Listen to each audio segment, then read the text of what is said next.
Welcome to Animal Football Insider, your weekly look into the happenings of your Super Bowl champion Tampa Bay Buccaneers, the Florida Gators, and all things related to football. And now, from West Des Moines, Iowa, here's your host, The Animal.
Tell you what, every single time I hear that song, the juices, they just started pumping, the blood starts flowing, and you know that's when I have to put on this shirt right here because I get all excited, and you know what that means with the animal. Glad you could be here on this edition of the Animal Football Insider. Yes, surely the animal coming at you live from the confines of a very cold West Des Moines, Iowa, where it's going to be like 35 degrees right now. But you know what? Inside the confines of the man cave of the Animal Football Insider, we're just pumped. The temperature is hot, you know. I've got my drinks right here. So don't right here, you know.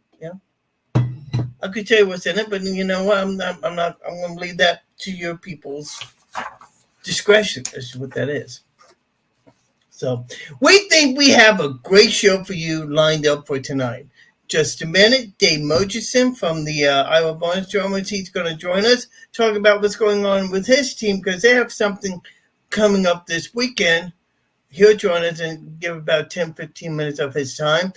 Then my man Dan Lucas from News Radio Channel 8 WFLA in Tampa, Florida, the man who sees all, knows all about the Tampa Bay Buccaneers. He's going to join me as well later on. Lauren Meadows will join us. We'll talk about what's going on with the all the happenings with the Florida Gators as they get ready for their game coming up this weekend against South Carolina. And also we'll also speak to a good friend, Lucas Mann, as he gets us ready for what's happening on the recruiting trail. But what I understand, there's some top dogs that's going to be happening coming this weekend as the Gators have their final home game of the year. By the way, it's military week, and they're going to be honoring militaries at the game on Sunday because you know it's Veterans Day coming up soon, and we at the Animal Football Insider want to say thank you to all the people who have represented our country and served our country faithfully. And we say a very hearty thank you to them.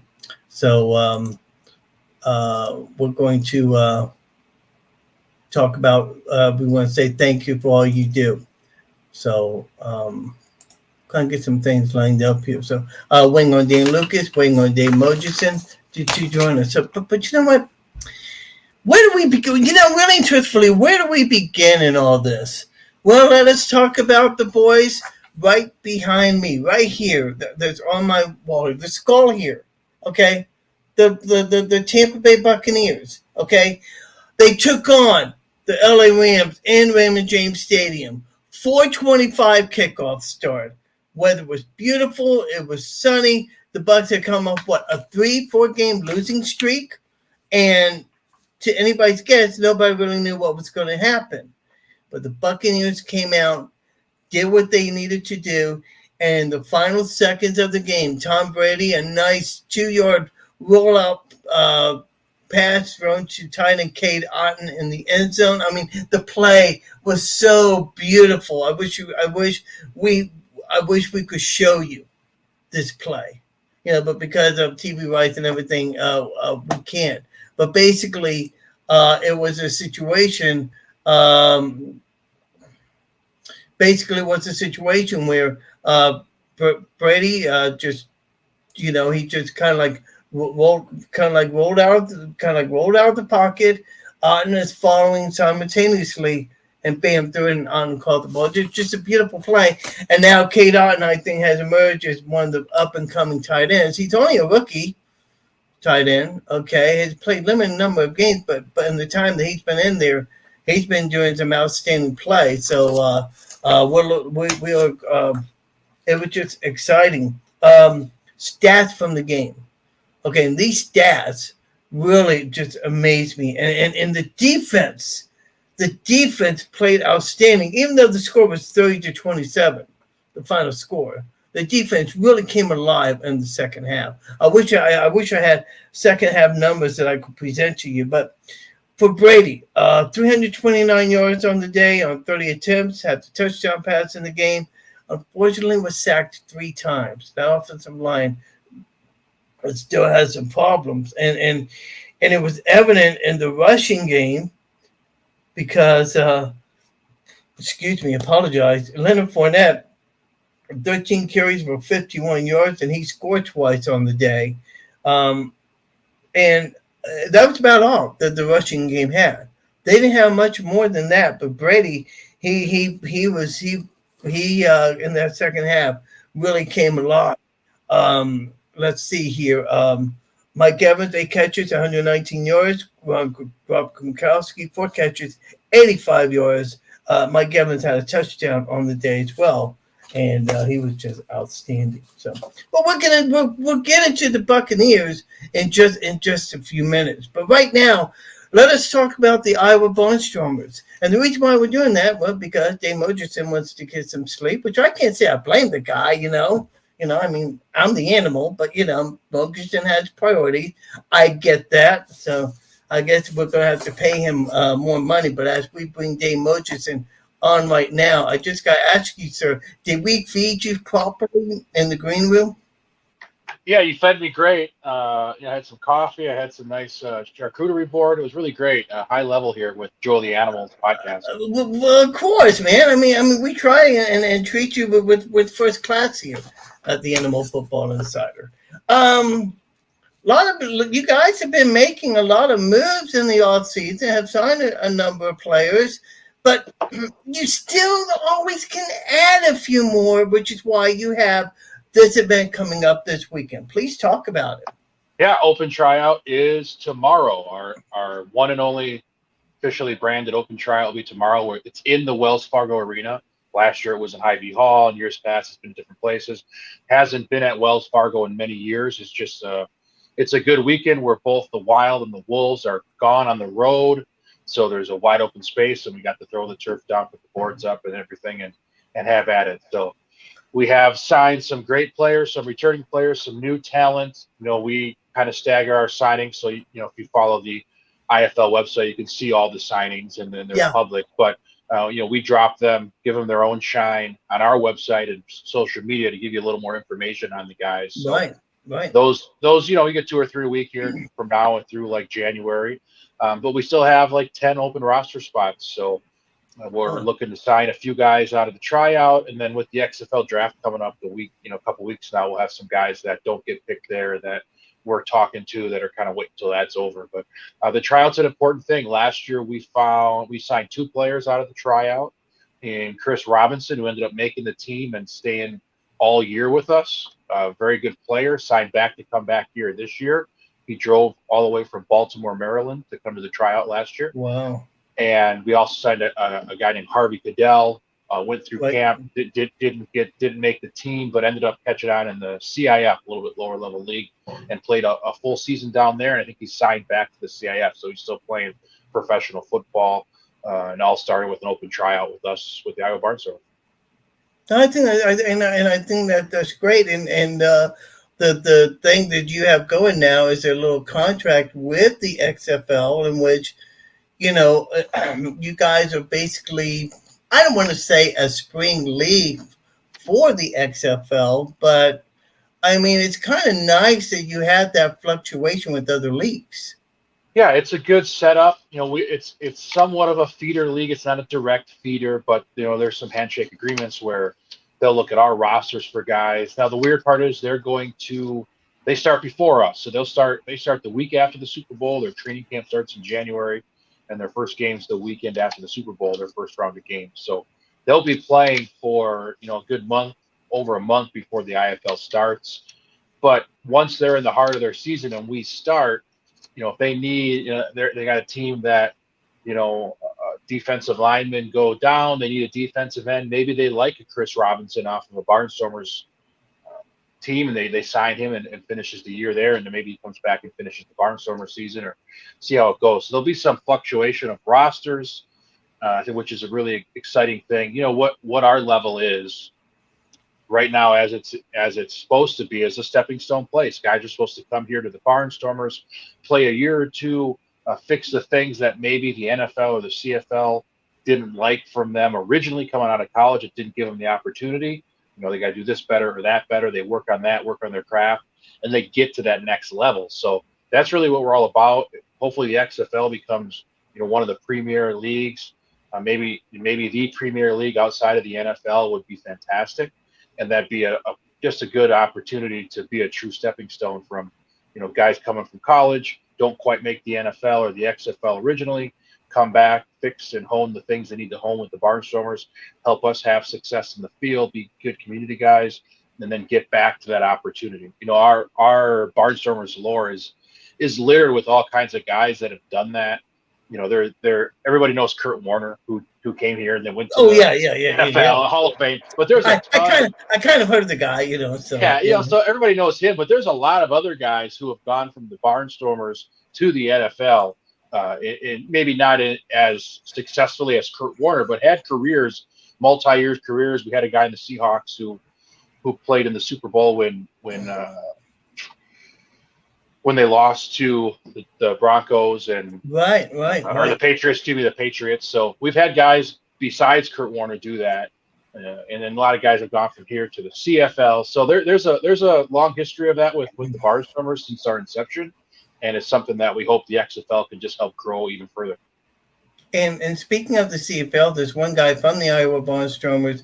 He's doing pretty well, and that's Tony Jones, who used to play for us. He is doing some great things here, and I don't know. Maybe you know this. I thought I heard a rumor that he had signed a 2-year extension. He did. So he was with the Toronto Argonauts. That's who signed him off on the roster before last year. Went up to Toronto, played there for a while. Then they traded him or moved him over to Edmonton Elks.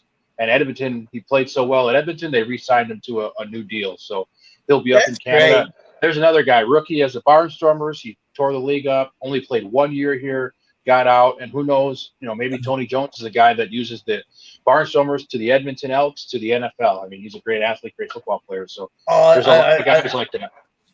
I love Tony Jones. I love the way that he plays, because he played with a mean streak. I mean, he was probably the heart and soul of our defense a couple of years ago. I mean, he was just great player. He was defensive player of the year.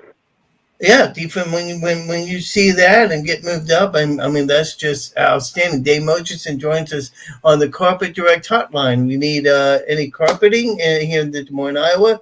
Give my friend Benton Taylor a call. Of course, you know Benton pretty well. Does a great job with his Carpet, flooring, anything on your floor. Ben is the guy to talk to. So yeah, and it's fantastic job. Does a great job, and is one of the sponsors for the Iowa. I believe he's one of the sponsors for you guys.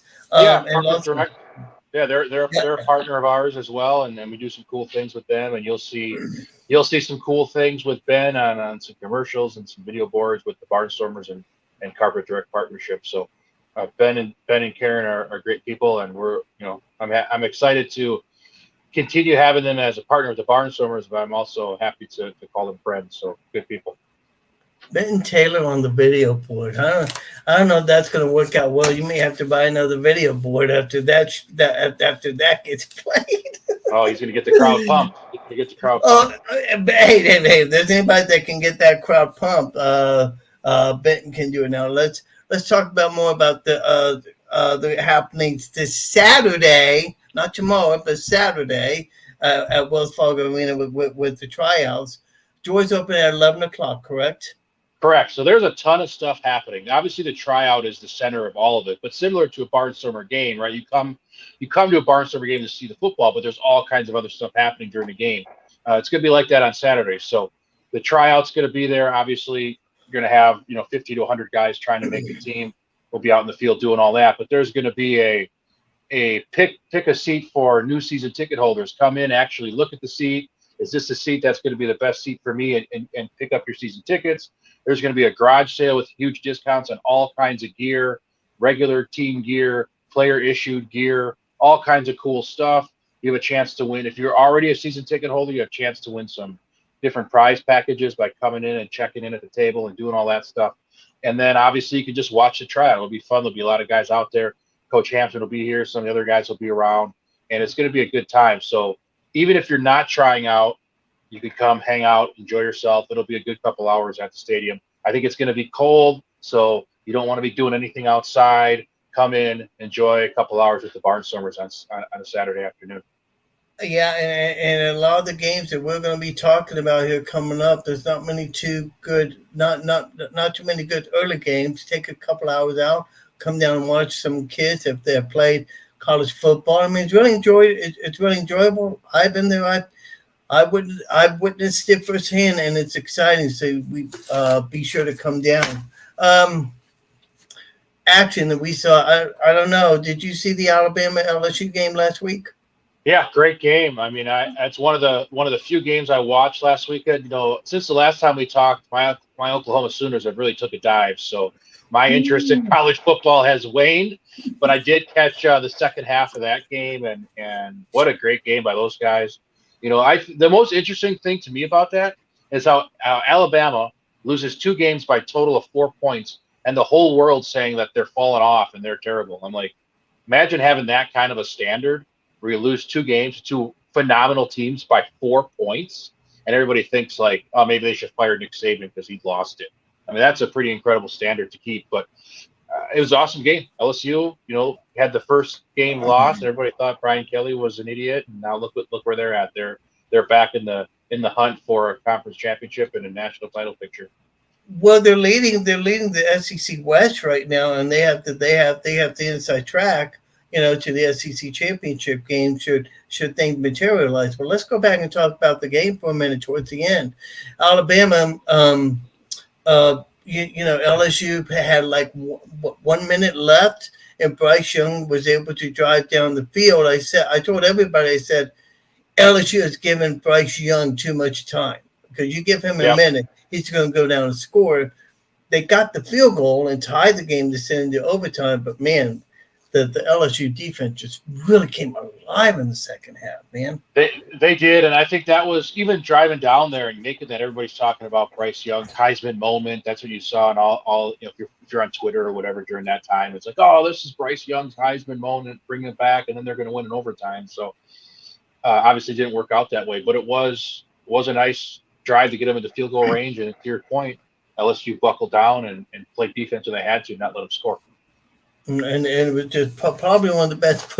I got to tell you, that's one of the best 2 or 3 football games I've seen all year. All right, real quick, because so it's going to be you, Jeremy Hampton on the coaching staff. Who else do you have on the coaching staff? We'll announce our full staff probably in mid-December. Okay. So we'll get that all announced. We have some people still, kind of going through some stuff. But on Saturday, I'll be there. Jermaine Hampton will be there. We have some of our data guys coming. So Dave Awerda will be coming. He's a behind-the-scenes guy. Usually works remotely. Logan Foster will be coming. He's a personnel guy that does work remotely. So we'll have a few guys that aren't always there in the sideline for us. And then the rest of our coaching staff, they're kind of doing some other stuff right now. They'll be announced in December.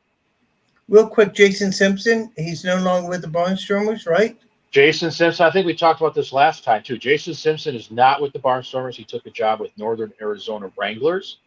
Their defensive coordinator left to the Bay Area Panthers, had an opening. That's right. Jason, That's right. Okay. Jason, That's right. Yeah. Jason was in the running last year to be the D coordinator there, and they chose the other guy who left. So, he coached here with Les Moss in 2021.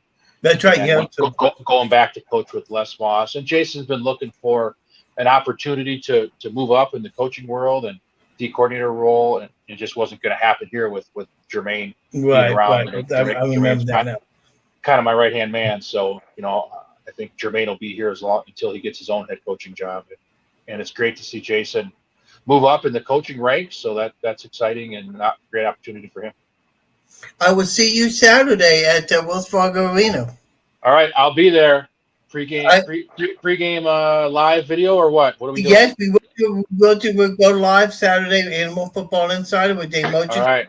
And whoever else wants to join us as well. By the way, okay, we'll talk about this on Saturday. Thanks a lot for joining me.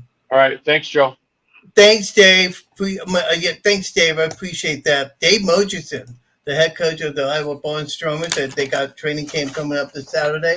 It's going to be very interesting. What? Do my eyes beseech me? Is this true? Ladies and gentlemen, it's about that time of year. I got my Bucs hat on, but my Gators shirt on, but he doesn't mind it, If there's anybody in this world that knows anything about this team behind me, he is the man, the myth, the legend, one of the best outstanding broadcasters in the history of Tampa Bay, if not the best, as far as I'm concerned, but don't let Rock Riley hear that. But, hey, what can I say? News Channel 8 sports director and one of the classiest nice guys you'll ever want to meet with. Dan Lucas joins us right now as he joins us from his comfortable seating in Munich, Germany. Sir, I bet that was a nice direct flight that you had there, buddy. I haven't. I'm stateside still, Animal. So I had to suffer today with the rest of our fine state as Hurricane Nicole came in from the East Coast and just made it a miserable day. I hope everyone on the East Coast is okay in all seriousness. But for us here on the West Coast of Florida, as we know, Hurricane Ian just a little over a month ago really ravaged through Southwest Florida. But today in the Tampa Bay area, it was very windy and some at times very heavy rain as the eye passed right really north of us. Not too far, and then took a right turn and went straight up the state of Florida. It's it's tropical depression now. It weakened, but it's been kind of a gross day, if you will. And the Bucs, I bet it has. I'm surprised. The Bucs are in the air as we speak, flying to Germany. They practiced in Tampa Wednesday and also today, and they, of course, were indoors today. It was pretty nasty out there, but they got 2 practice days in. Their next practice will be tomorrow afternoon at Bayern Munich's facility in Munich, Germany. Are you going, or did you send Karen Loftus? I won't. Did you send Karen Loftus there to cover the team? Unfortunately, we don't have anyone going, and it's unfortunate because 3 years ago they played in London, and we went, and I have family in London, so that was nice. So I got to. Oh, nice. But I've never been to Munich, and I was really looking forward to that. So it's a little unfortunate, a little we'll get over that and get through the game Sunday morning, and we'll see what happens. Don't the top executive know that you are Dan Lucas? Don't they understand that you are the man that has? What the heck? What the wrong? You gotta get Dick. Hey, you gotta get Dick Crippen back in there so he can help negotiate things. And, yeah, he would make that happen. We'd be in Germany right now. If Dick there you go. There you go. And we'll talk more about him in just a couple of minutes. But let's talk about it. Sunday afternoon in Ray J. Bucs had lost 3 in a row, something like that, coming into the game. And Dan, in the first half, we thought it was going to be more of the same because this team in the first half, they just continue to not play well. You have to pick a side of the ball, offense, defense, and we can criticize it all day and all night because they haven't played complimentary football at all, really this season. And to the fact that the other day against the Rams, the offense moves the ball, they get down inside the 5. It's a 3rd and 1. They can't get the 1 yard, which has been all season. And the Boo Birds were man, I can just imagine. The Boo Birds come. And then the defense talked all week about Cooper Kupp. We gotta slow him down. He gets the big 64-yard touchdown, and you're thinking to yourself, "Oh, how is this gonna end?" And sure enough, they come out, and the defense. I thought the defense played terrific in the second half. I believe the Rams wound up with 7 3-and-outs in that game offensively, and they have issues. They have issues on offense with their offensive line, but for the Bucs defense to pull that off and give the offense one final chance to pull out a win for the Bucs and where they are right now, that was a pretty good ending. For the defense, Antoine Winfield 8 tackles, Levante Davis 7 tackles, 4 assists. Jamel Dean 5 tackles, 2 assists. Devin White 4 tackles, 4 assists. Boy, Devin White had to have a rebound game after that previous week against the Ravens. And, I saw that game and I'm like, why is everybody criticizing Devin White? I mean, he was doing everything that he possibly could do. I mean, let's face it, Baltimore did a good job on him. I thought so. And then while the Ravens came there, they wanted to throw the ball because of the Bucs injuries in the defensive backfield. It didn't work. And at halftime, they decided, you know what, we're the Ravens. Let's run. And then the Bucs couldn't do anything about it. I mean, Lamar Jackson came out their first series in the third quarter and had a big run. And I thought, here we go. And sure enough, they ran all over the Bucs defense. And the one thing that's different between that Ravens game and that Rams game last Sunday was the return of Akeem Hicks, a defensive lineman who hurt his foot in week 2. So let's go back to week 1 against Dallas. The Cowboys did nothing against the Bucs defense. They come out in week 2. They're at New Orleans. Everything's going fine. Akeem Hicks gets hurt. All of a sudden, the Saints start running on the Bucs. And then that was the MO for weeks. You can run on this defense. And for fans who aren't too familiar with the Bucs defense, nobody runs on this defense. It hasn't been that way for years. It's been just an anomaly to watch. Well, Akeem Hicks came back this week, returned, and it made all the difference in the world. I never thought one guy on the line, an interior lineman like that, could make that much of a difference, and he did for sure. Well, and what's scary about it is the backup. The backup that had to come and play couldn't do the job that Akeem Hicks was capable of doing, which tells you that the Bucs have some issues there on defense that definitely needs to be addressed.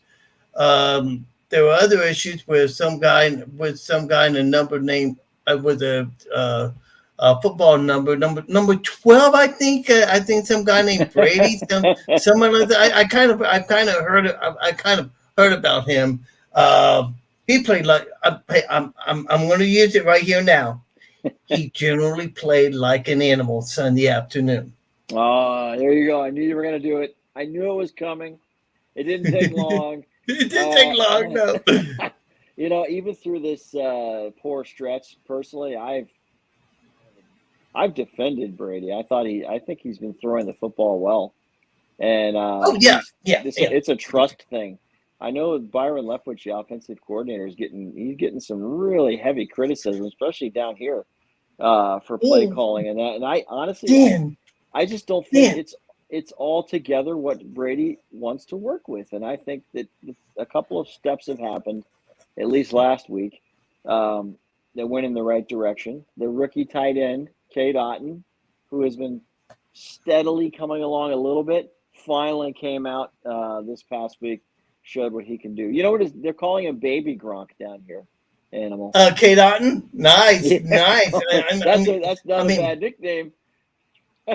No, No, and I'll tell you what, this may be his coming out party and may start quiet the noise of Gronkowski coming back.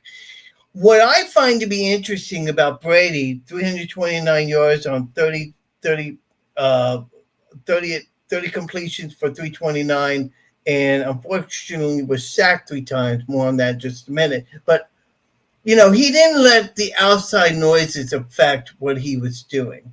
And what we're talking about. No need to discuss that spectrum, but that had to have some effect on him. But yet, he was able to put that aside, and I, for one, am not complaining. I understand what he's going through, and you know, I think that even with him going through all that, Dan, he's still able to perform at a top level.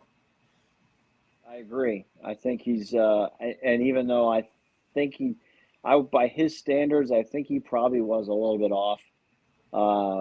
Going through the peak off-field things, and so I think that apparently the word around the building in the past week and a half, ironically, is he's much looser and he's focused.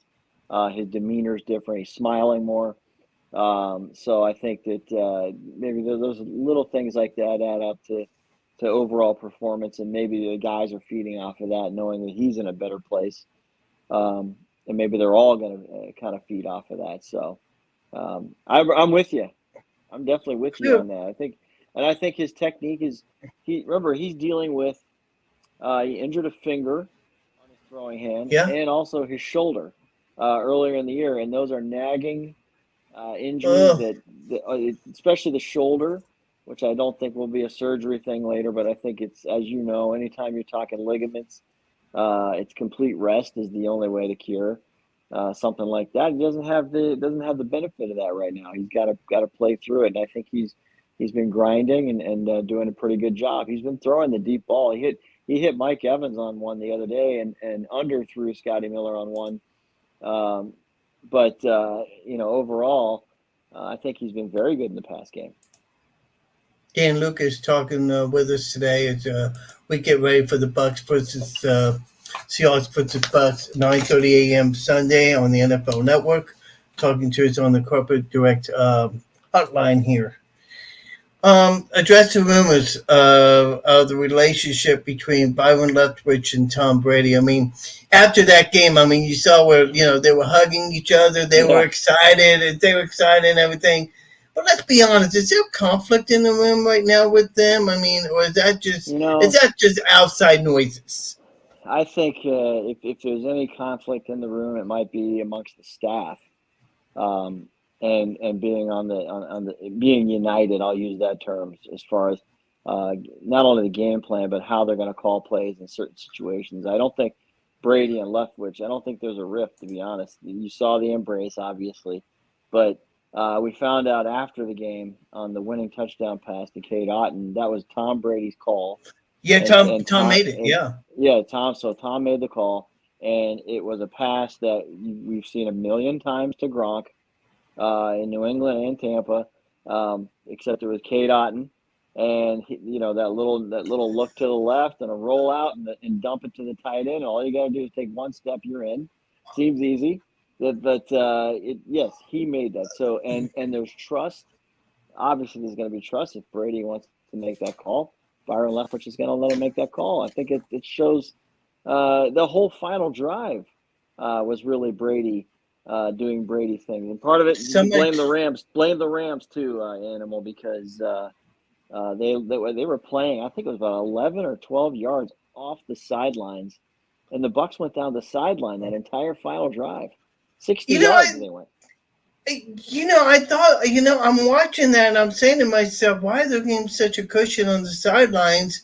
And it just boggled my mind, but it's just in the animal does have a mind, but that's another story altogether. That goes back. Let's go back to those issues. So the Rams have had trouble finishing games, which is one reason they're in the hole they're in right now. And there's an example. And that's our old buddy, Raheem Morris. That's his defense. Yeah. And Bucs were able to pull off now, and now they go to Seattle, try and win 2 in a row. while we have you for a few more minutes, some other things have been happening in Tampa this week and even today. We'll talk about that in just a minute. But this week, a major decision was made with the termination of Jeff Scott. I'm not surprised with the way they're playing. A lot of people say Dion should come there. What are you hearing about how they want to go? Where they want to go with this? Well, listening to the athletic director, Michael Kelly, on Tuesday, it sounded like, well, first of all, he said they're getting a lot of attention, a lot of resumes, a lot of applications coming in. I think they want to go with an established coach, maybe as big a name as they can get. I don't know if the young coordinator where they go in this. That's what Jeff Scott was in 2019. Right. So and I don't think they're against it, but yeah, I think those names you just mentioned are certainly in play. And USF, I don't know if USF's in a better place, but the team itself, there's a culture that's much better. The athletic department seems to be going in the right direction. They just opened the indoor practice facility yesterday and had their first practice really? inside. Yesterday, the first practice there, of course today with the weather, they had to be inside. So it's already paying dividends, and they're moving forward now on the on-campus stadium. So there's a lot of things. Yeah, I was going to ask about that. How's that going?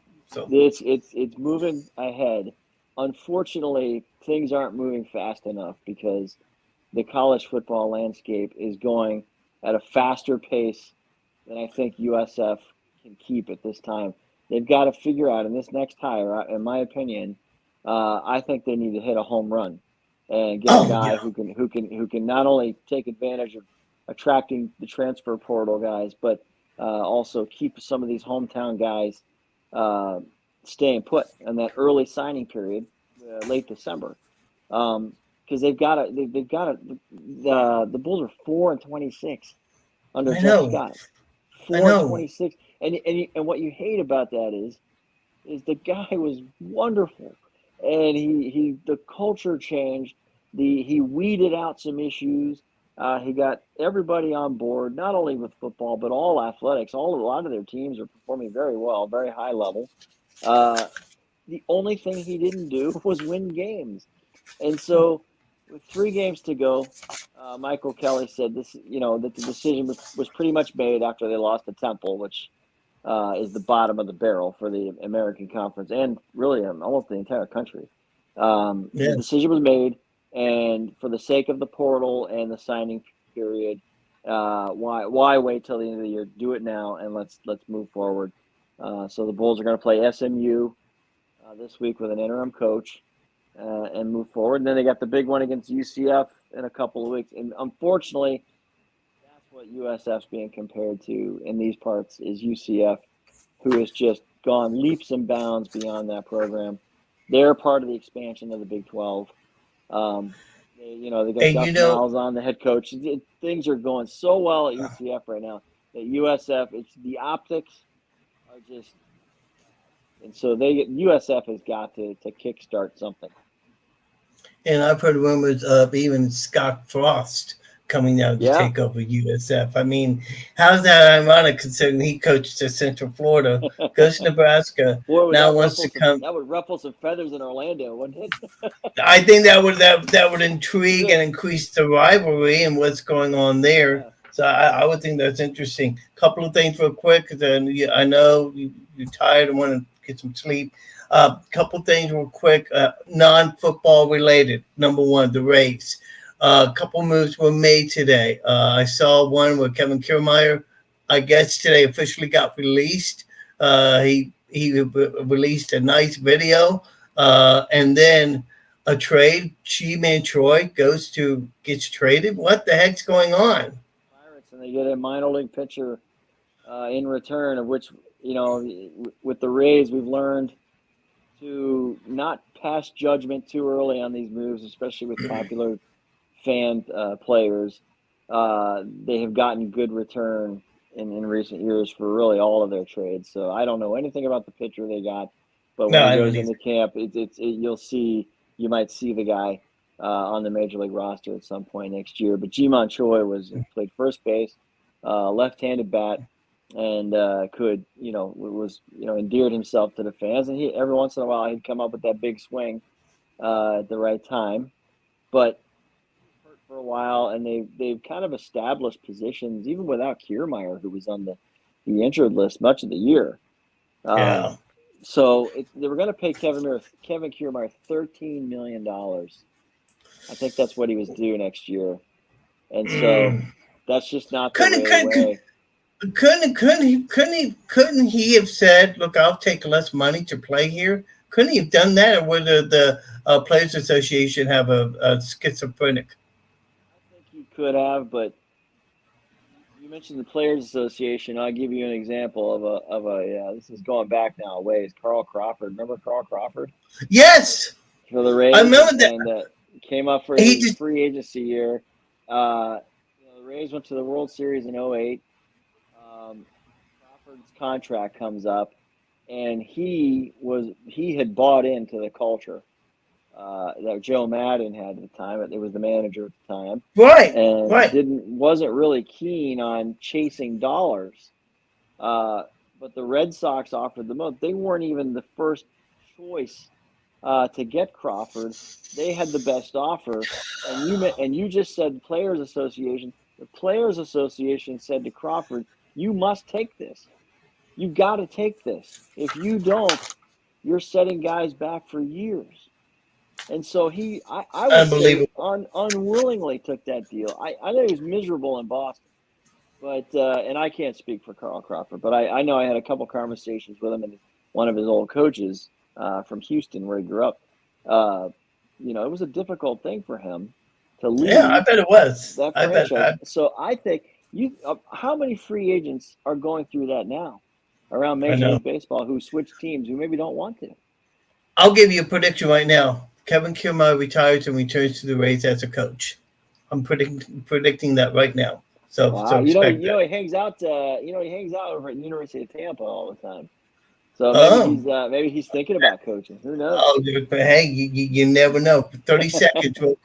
30 seconds, real quick. The latest on the stadium going down with Tampa and St. Pete. What is happening? Just 30 seconds. What is happening with that?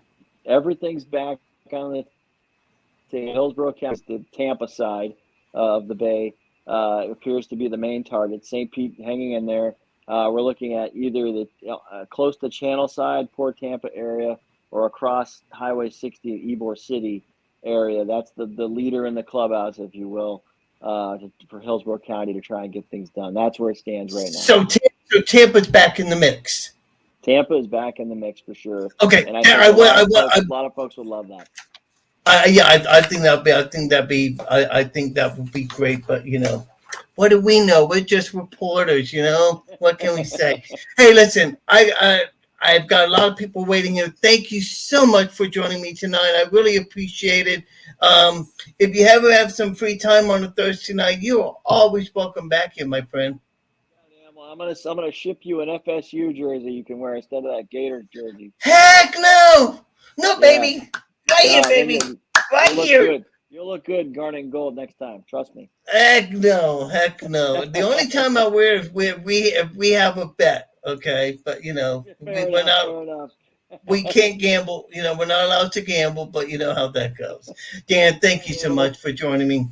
Have a good one, buddy. Be good. Thank you. Bye-bye. Dan Lucas of News Channel 8 joining us on this edition of the Animal Football Insider. Well, speaking of my boys right here, I am going to do this right now. Take this off. And I'm going to put this on because it's time to talk Florida Gators. Now, for the Gators, they took on South Carolina. Texas A&M. I'm sorry. They took on Texas A&M in a game that, everybody was wondering how they were going to play.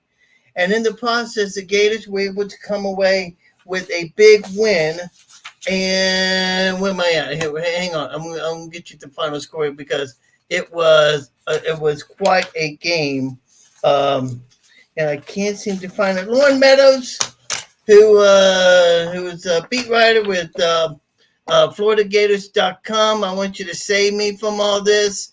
Let's see, and tell me the score as with the Florida Gator Texas A&M game as he joins me. Hello. How you doing? How you doing, man? Lauren Meadows joins us. So, can you hear me? Yeah, I can hear you. Okay, good. Lauren, I can hear you just fine, man. Lauren Meadows joins us on this edition of the Animal Football Insider. As we join you tonight, man, 41-24 was the final score. And I got to tell you, that second half was probably the best second half of football I've seen this Gator team play in a while. Yeah, unbelievable. I had picked 38-24 for the final score, and at halftime it wasn't looking too good. The Gators had kind of sputtered, weren't able to get many stops, and it was looking, they definitely need to come out and make some defensive adjustments, and that second half to only allow 106 total yards, force 2 turnovers, and hold the Aggies scoreless at home. I think it was a big improvement defensively for that group as well. And the sad thing about it is they scored 41 and probably left a couple touchdowns out there. Oh yeah, it's easily been 50 points, on the Aggies. So, don't mean to correct you.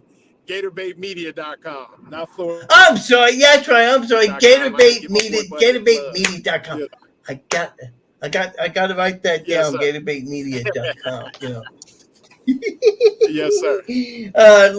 Lauren Meadows joins us on the Corporate Direct Hotline on this edition of the Animal Football Insider. Lucas, man, it's going to be coming up later on. We're going to talk a little bit about recruiting and what's going on there.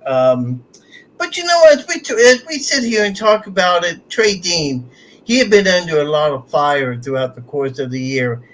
He responded well Saturday. Absolutely, yeah. I spoke with his dad.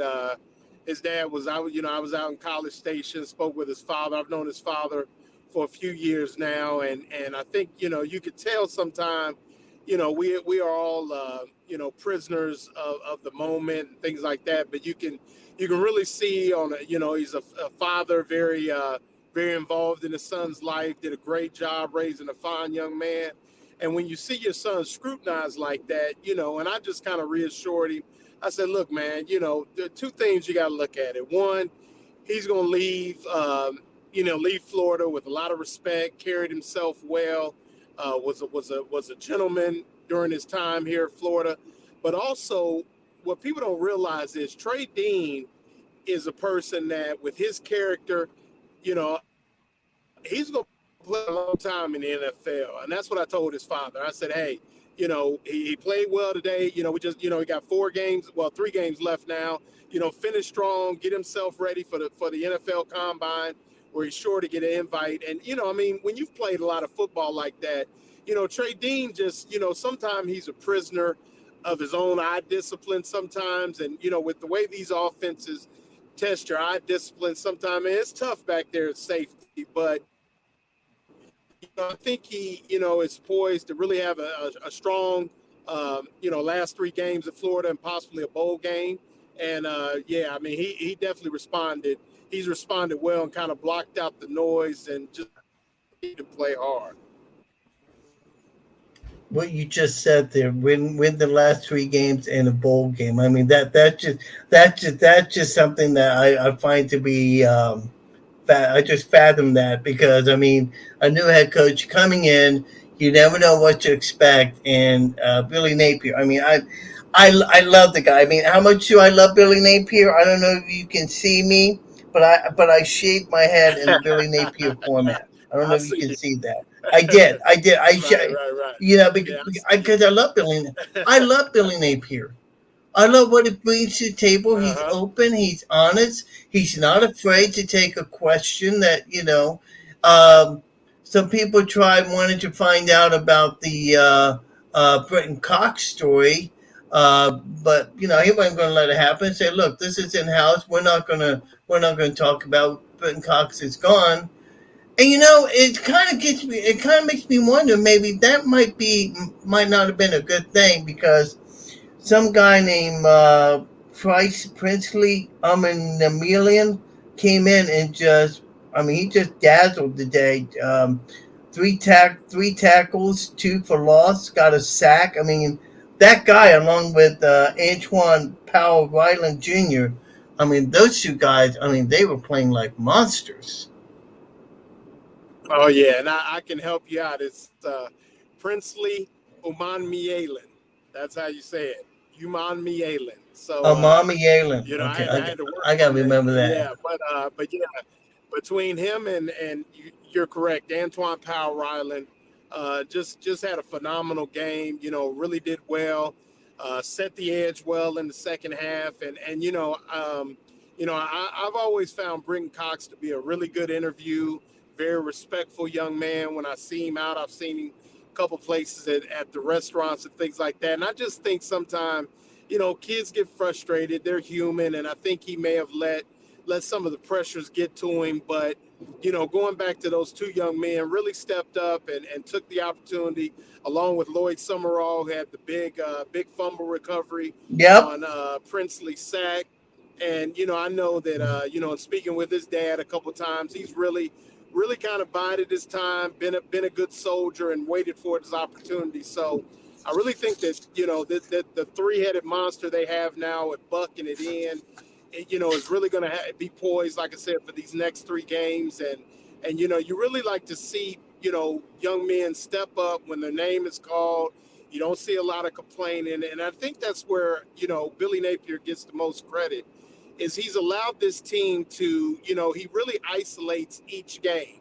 He doesn't go back on the game. He kind of puts it to bed, and he said that in a winning and a losing press conference that we're gonna forget the game, but we're gonna build on and improve on the mistakes that we made in that previous game. And that's what I think's allowed them to isolate each game and really continue to get better. And I was one of those people that thought that this was an 8-win football team, and I think they're poised to do that. I'm not sure I picked the 8 wins correctly, but I did feel like this was an 8-win football team because it's an 8-win roster. I mean, let's face it. If they could hone in. Yeah, and I think the Gators had gotten out the toughest part of their schedule, and you come away 4-4, and played these competitive teams. I mean, look, they played Auburn tight, they played Georgia tight, despite the score. I mean, they played these top, even LSU. They played these top-notch teams tight, and to come out 4-4, Yes, sir. to come out 4-4 and finish the toughest part of the schedule, to win the next 4 games does nothing but confidence building for these guys down the road. That's how I look at it. Yeah, no, absolutely. I mean, you got to think. I mean, you're at the University of Florida. You're supposed to beat South Carolina. You're supposed to beat Vanderbilt. And let's face it. I mean, over the last 2 or 3 seasons, I mean, you started to see the tide change. I think Florida State's feeling themselves a little bit, even though you can't compare an ACC schedule to the SEC. And, I think to go on the road on a Friday tilt, I mean, I think if they could take care of South Carolina, Vanderbilt's, I always, caution about Vanderbilt simply because it's an 11 o'clock start, and Nashville in November is not necessarily the most pleasant place to play from a climate standpoint. It could be a little cold, a little rainy. So, but if they could take care of business these last 2 games, the Seminoles will be in trouble that next Friday night. I mean, I just think that, Billy Napier is not going to allow his team to come out flat in a rivalry game such as that. And I think if you really look at Florida State's schedule and just some of the teams, they just haven't played the quality of opponents that the Gators have played. And I think you might see that particularly at the line of scrimmage, come in a few weeks. Billy Napier said yesterday in his press conference, Jaquavion Frazier is out with that elbow injury. Is that a long-term thing, or you think Frazier will be back? I don't know because the sad thing about it is elbow, shoulder. And particularly a receiver. Particularly trying to get off press coverage, and some of those Mm. things. It's sometimes tough with being able to get in and out of your breaks and things like that. And it's sad because once again, Frazier's was a young man who stepped in to start for Justin Shorter last week. Was really starting to make some plays. And, I feel bad for the young man because he was really starting to make strides. And I think that group as a whole is really starting to really show the development that they've made under wide receiver coach Kerry Colbert. But, yeah, if I had to guess, I mean, you may see – I would probably say Frazier will be out for South Carolina and Vandy with hopefully a return for Florida State and then into the bowl game. So, but Justin Shorter should return. I talked to Shorter after the game at Texas A&M, and I said, "You be back next week?" He said, "Oh yeah, I'll be back." And he traveled with the team and things like that. And I think he even tried to go, but just couldn't go after warm-up. So, you lose Frazier's, but you get Shorter back. Caleb Douglas is starting to come into his own. Napier Mm-hmm. mentioned possibly Marcus Burke. Mm-hmm. Getting more involved as well. So I think that between the Pearsall, Xavier Henderson, Shorter, Burke, Douglas, that rotation, I think they'll still have a decent complement of receivers on Saturday afternoon. Well, the guy that's throwing the ball to those receivers, Anthony Richardson, the guy just continues to amaze me, and he has worked through those issues early on and just playing some fantastic ball. I mean, you see the kid getting more confident with each game, Lauren, and I'm just becoming more impressed with the way he's playing. God. Well, yeah, I mean, just someone that wants to be the best, not just for himself, but for his teammates. And I think when you play for others, and you have that mindset, and you need to cherish the football and really be a part of what Billy Napier calls his complementary football. I think that just I asked him. I think it was after the Missouri game of how he just seemed to be a lot more comfortable with what Billy Napier was giving him. Understanding tempo and controlling the offense. And, you could see him kind of checking the different routes and different things at the line. I just think that the more he is able to communicate with Billy Napier, Coach, this is what I like, this is what I don't like, and then go out and execute it. Yeah, I just think that he really has come on these last few games and, knock on wood, playing turnover-free football, accounting for 9 touchdowns and no turnovers. And I think that that's just, just a part of his development. They speak about him, and we could this on another show whether or not he's actually a first-round talent. But I think if fans had their wish, he'd come back for another big-time year going into next year, particularly with some of the quarterbacks that are coming out this year. He could be the dominant QB in next year's draft class for sure. Oh, no doubt about it. I think that for Anthony, I think that's what he wants to do is stay another year. I think Anthony's smart enough to realize that he's not ready for the big time, and that's not a negative thing. It's just reality. He's good, but he's not great. Right. Yeah. Definitely needs some.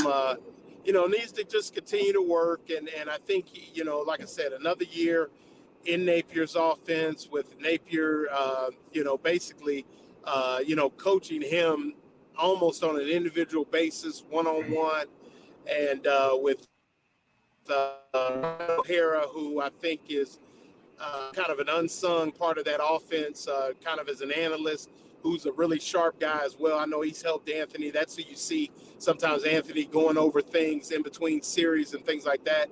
I think if they can put another full year into Anthony's development, I think the Gators be poised for a big year next year offensively. Lauren Meadows of GatorbaitMedia.com joins us on the Corporate Direct Hotline on the Animal Football Insider. Lucas Domain Gator coming up in just a few minutes to give us his take, not just on the Gators, but what also is happening within the recruiting ranks. couple of other things. I'm going to let you go. Do you sense that this team under first-year head coach Billy Napier is starting to buy into what he's selling? I mean, it just seems like that everything is Absolutely. just.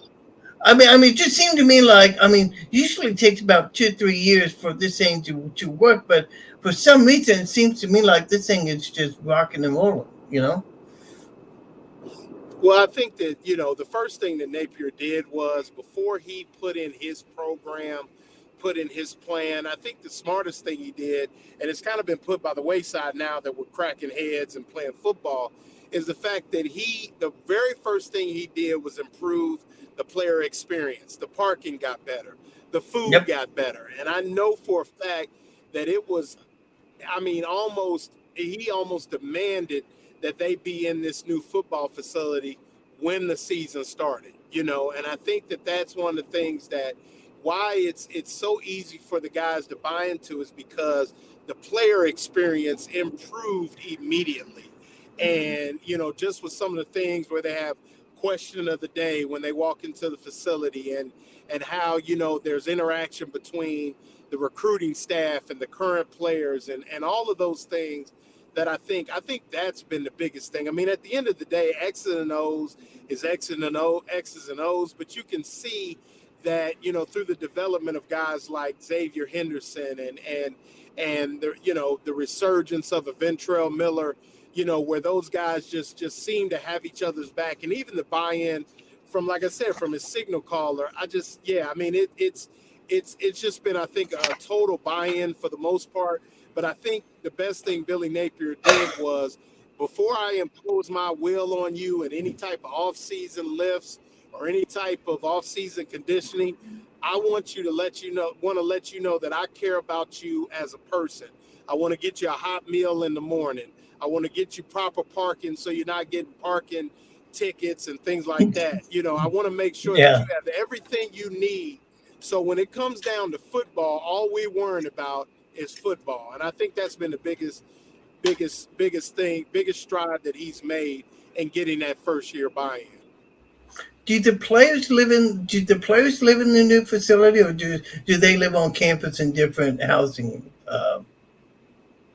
Some of them are still at the Keys dorm. I think some of the younger guys, but they're moving into it's called the Stadium House. It's over on University.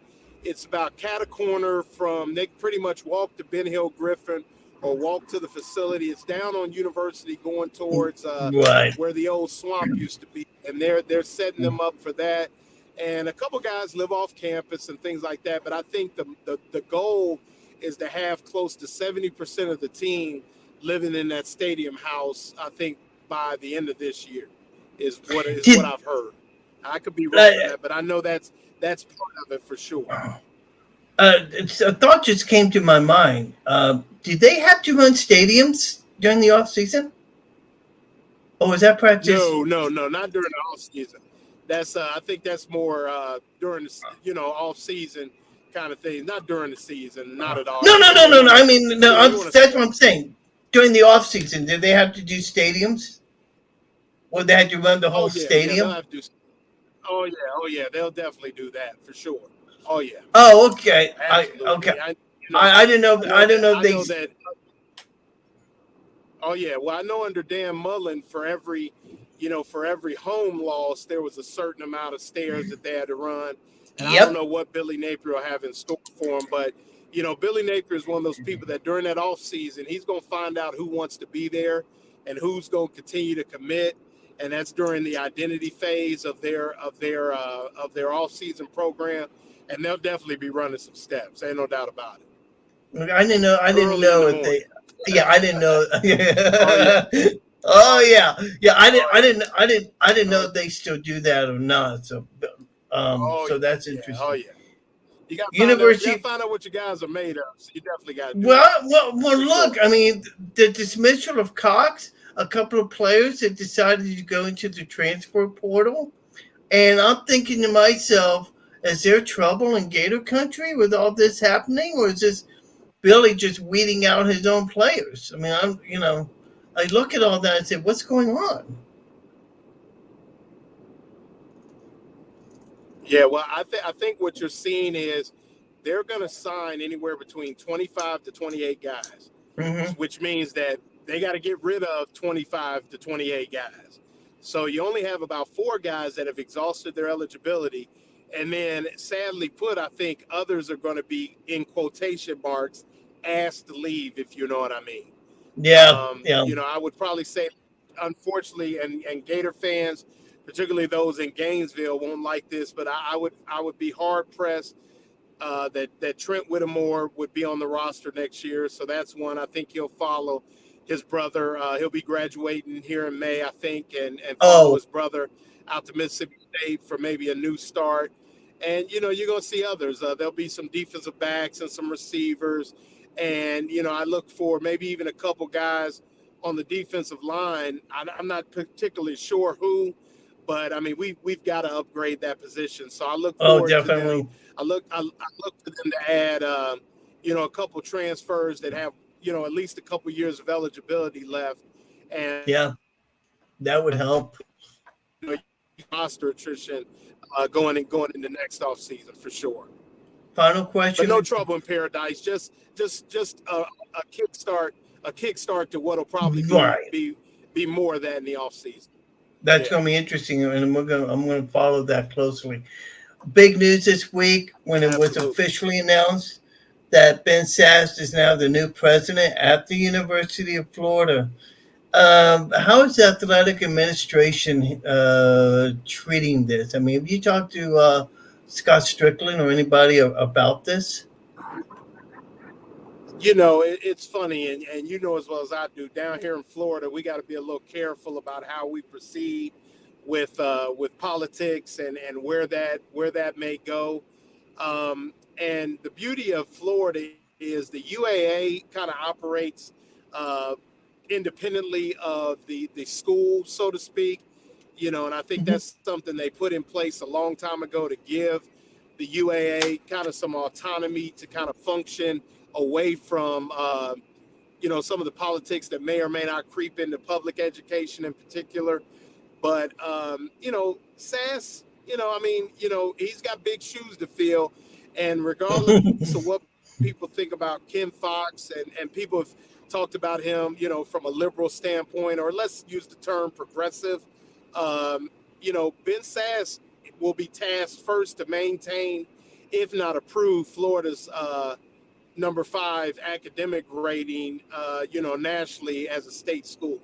And, I think that, if there's really no reason, if I'm Ben Sass, to interfere with anything that's going on in Florida athletics, because, let's face it, this is an athletic program that's kind of been running on all cylinders since really from 1989. So, if Sass is smart, he kind of stay out of that and focus on continuing to work on diversity enrollment and things like that.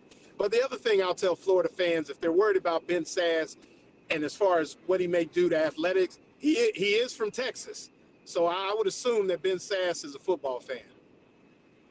No, you would assume. And there was a nice picture of him doing the Gator Chomp, so I found that to be interesting. Hey, listen, thank you so much. I didn't know you were driving, but nice job there. I love the look, all in the dark. So, Oh yeah. Hey, listen. I just no. It's fine. And yeah, let's we gotta do this one more time before the season ends, my friend. So thank you so much for joining me this night. Thanks a lot for joining me. I appreciate it, man. Have a good one. All right, man. All right. Lauren Meadows of Gators Media Magazine, joining us on this edition of the Animal Football Insider. Well, while we talk about Florida and how they're doing so well on the field, they have to get better off the field also, something they call recruiting. And boy, they have been really hitting the recruiting trail right now. The Raiders, the number 8th team in the country in the rankings for 2022.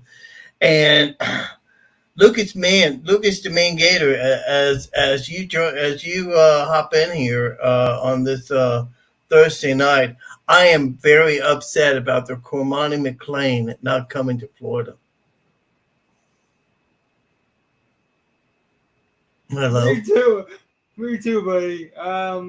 Everybody, and their mother thought he was going to Florida. Even I did. You know who Corey Bender is, right? Yeah, I know. Go ahead. Yeah, go ahead. Yeah. Because he predicted. Coy predicted. Coy even predicted he was going to go to Florida. So I mean, it's like everybody knew that was that was assumed. I'll say this: nobody saw him going to Miami. Even the Lakeland staff was kind of surprised by it. Take us inside on that deal. Did Miami offer him something lucrative with an NIL deal? Do you know anything about that? That's the only reason I can. David. I don't know if you know who David Waters is, but I know David. Yep, he's been on a few times. I've been trying to get him. I've been trying to get him on. By the way, go ahead. But he said that it was done. They did offer him an NIL deal. I don't know if you know who John Ruiz is, but that guy's a scumbag. Let's keep it civil here. But nevertheless, Cormani McClain left. But Gators are going to move on. They've got a lot of targets coming in this weekend. Headline by Desmond Ricks, who I found out is going to come to Florida for a visit this weekend. Who else do we have? Do you know if that's coming in this weekend for a visit? Hold on, let me look at. Keep an eye on Eddie Pierre Lewis. He's a 2024 offensive lineman, brother of Frederick Garage. Yes, the offensive lineman that is committed to Florida. And I'll tell you what, keep an eye on John Walker. Right now, he's committed to Florida State, or not Florida State, but UCF. Keep an eye on him. I think he's a really good player. And then also keep an eye on Will Norman. He's going to Kentucky this weekend, but Corey Bender has him in his mock class as of now. And then we have okay. Who was it? There was a player that was designated for 2024. Yeah, go ahead.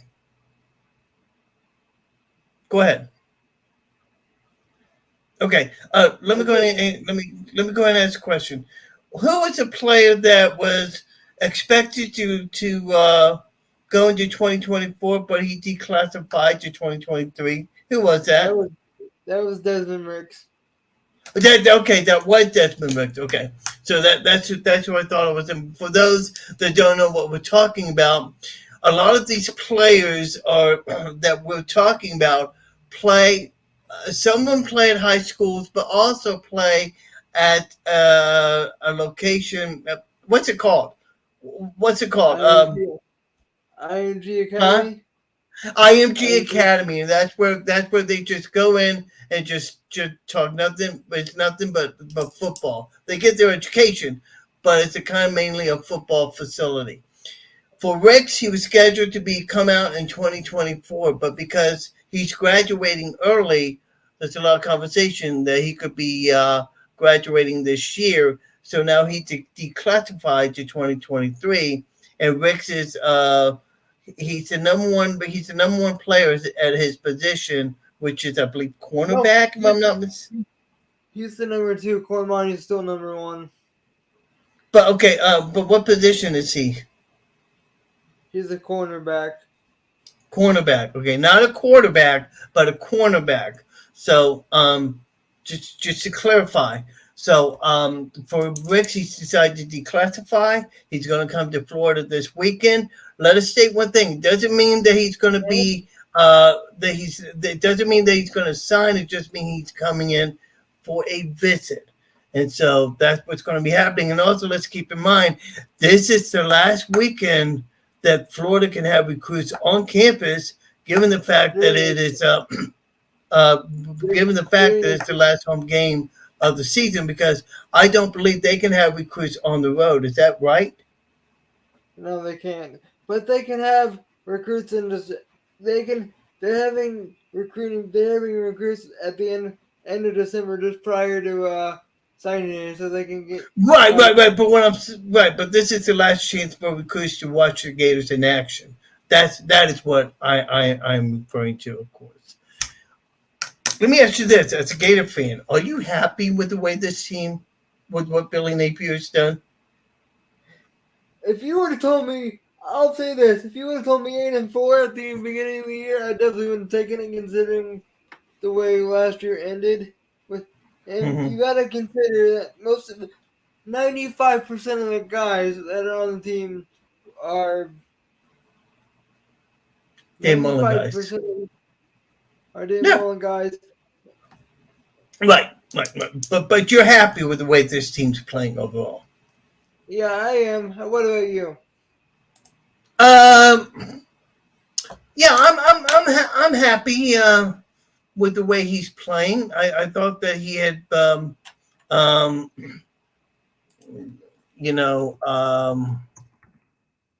thought that I'm typing something here real quick. Never mind. I kind of thought that a 7-5, 6-6 would be fine. But seeing what he's doing now, and now that we've gotten the hard part of the schedule out of the way, I'm feeling confident about the rest of the year. So 3 of the 4 teams are 3 of the 4 losses that we have are the teams that are probably going to make the playoff. Oh yeah, right, and they weren't bad losses, But I mean, this team has fought gritty throughout the course of the year, so I'm really happy by it. Hey, listen, the Georgia game was way closer than the final score indicated. Oh yeah, no doubt about it. No doubt about it. And it just, they just let it get away from them. By the way, Lauren Meadows wouldn't talk about it, but do you know why Brenton Cox was let go? Do you know the reason behind the story? I heard. Don't quote me on this, but I heard a rumor that he started a fight in the locker room. That's what I heard too. But there is no confirmation of that. Hey, listen, get some sleep. I know you were on hold in the blue room. I hope you ate all the chicken that was in there. So So, anyways, thanks for the update. Might catch you in a couple weeks. Okay. All right. Thanks, man. Give me back on. Anytime. Give me back on in December so we can talk some. There you go. Thanks a lot, Lucas. All right, Lucas, the Man Gator, joining me on this edition. What? Wait a minute. What is this? My good friend Vince Gerasi. Hey, just joined you. I was out of Sully's. What the heck's Sully's all about? This is the animal. You should be watching me. But then again, after what happened this week, I guess I'd say I can't blame you. Trust me, folks. You don't want to know that is an inside story. Make no mistake. Make no mistake about it. Okay. Okay. So okay. So we got some things going on here now as we get ready for as we close out our show. As always, drinking Guinness Book of World Records. Oh man, I don't know how you do that. All right, we always do. Let's take a look around and let's tell you what's happening this weekend around the world of college football and the National Football League. We'll start off with college football. Tulsa and Memphis are playing tonight. That game is going on right now. And also, Georgia Southern is playing Billy Napier's old team, the Raging Cajuns. So that's interesting. I'll get you a score on what's happening with that here in about 20 seconds. Tulsa and Memphis are playing. Memphis is up 27. They just started the third quarter. Louisiana is way up on Georgia Southern, 30-7. So that's what's going on with those two games. Games this week. Oh my. This is going to be a good one tomorrow. Colorado will be at number 8 USC. That'll be a good game. Now the list of games on Saturday is going to be outstanding. Okay, this might be one of the best weeks of college football.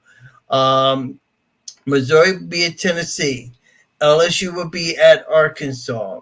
Those Tennessee game be on CBS at 11 o'clock Central Time. LSU will be at Arkansas. Number 20 will be at Navy. Navy head coach, and I forget his name, but he's been there for quite a while. Could very well be out as head coach at Navy. He's been there for a long time. Vanderbilt will be Kentucky on the SEC network. Let's see. Rutgers will be at Michigan State. Chalk it up a win. My friend Colin, he'll be happy to see that. What time is that game? 11 o'clock? Okay. Let's see. Nebraska will be at number 3 Michigan. That is a 2:30 game on ABC. SMU will be at South Florida. That's a 11 o'clock game. Louisville will be at Clemson for a 2:30 game. You know what? Speaking of Clemson, Notre Dame goes into Clemson, and they just kicked their butts. 20-0, I believe, was the final score. I was just shocked by that. Unbelievable. Central Florida will be at Tulane. They're number 2. They're the 22 ranked team in the country. I did not know that. Iowa State will be at Oklahoma State. That's a 2:30 game on ESPNU. So you want to watch that. Also at 2:30, Wisconsin will be at Iowa. Chalk up another loss to the Hawkeyes. Miami will be at Georgia Tech. That's good because Miami doesn't draw well in their stadium. Of course, with South Carolina will be at Florida for 3 p.m. kickoff on the SEC network. Reminder, the SEC network, not on ESPN. Georgia will be at Mississippi State. That'd be a 6 o'clock game. I don't see a 2:30 game on 2:30. Alabama will be at Ole Miss. I'll tell you right now, I would not be surprised if Ole Miss defeated Alabama. I'm telling you that right now because I think Lane Kiffin and Ole Miss. Lane Kiffin is doing a fine job. Say what you will about Lane Kiffin, but he really is doing an outstanding job. And this could be a good game too. Number 4 TCU will be at Texas. That is on ABC. Let's see here. Other game, Texas A&M will be at Auburn. That could be very well be a good game. FSU will be at Syracuse on the ACC network. Let's see here. And then you got a bunch of West Coast games headlined by Stanford at Utah. So those are the games that we're watching in the ESPN. Irish Stout. You are stout. Yeah, jabroni. Oh, jabroni. Now, that's what's happening with the games around the NFL,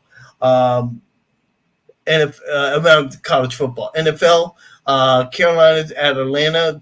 I just saw a brief thing where Carolina was up on Atlanta, but I forgot to get a score. Seattle will be at home at Tampa Bay. That's an 8:30 kickoff on the SEC network, 9:30 Eastern, 8:30 Central. Let's see here. Minnesota will be at Buffalo. By the way, Josh Allen, he had an elbow injury. No word as to whether or not he'll be back for this week. Detroit will be at Chicago. Denver, Tennessee. Jacksonville at Kansas City. That game is on CBS. Cleveland, Miami. Houston, New York. New Orleans, Pittsburgh. Indianapolis at Las Vegas. Dallas versus Green Bay. Sunday night game. Let's see. Dallas beat Green Bay, 3:25 kickoff time. Arizona Cardinals will be at the LA Rams. That'll be another chalk up another loss for the Rams. Then the LA Chargers, another loser team, will be playing at home against San Francisco 49ers. That game is on NBC, followed by Monday night game, Washington and Philadelphia. I gotta give my friend Vince a hard time. He's a LA Charger fan, so the man is always glutton for punishment, but we still love the guy. 13-3, Panthers is leading the way. So Vince, thank you so much for doing that. I've been on here for an hour and 25 minutes, and I hope you people have enjoyed my show here tonight. I have no idea who's going to be on next week. I do want to thank Dan Lucas of News Channel 8 joining me tonight. Hopefully, we have another conversation with him as well. Dave Mogensen, the Iowa Barnstormers, thank you for joining me. Lauren Meadows, thank you for joining me as well. All my friends on the chat room. Lucas the Man Gator, thank you for joining me as well. And Vince Gerasi, who you calling boy, son? Come on now, what's wrong with you? Thanks for watching tonight. I really do appreciate it. Hey guys, thank you so much for joining me tonight on this edition of the Animal Football Insider. Remember that this is Veterans Day weekend. If you see a U.S. serviceman, be sure to thank him for his service, as those are people that provide us the freedoms that we get to do on things like this. So it is exciting. For executive producer of The Animal, telegraph designer of The Animal, for a spotter of The Animal, I do it all here because I am a one-man show. Thank you for joining me tonight. Son, don't diss the Bolts. I never diss the Lightning, man. They're my favorite team,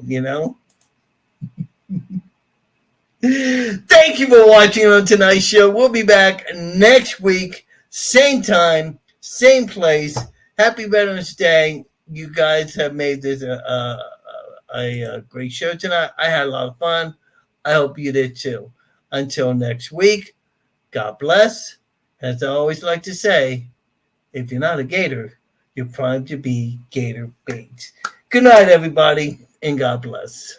Thank you for watching Animal Football Insider. Be sure to join us every Thursday night here on Facebook Live.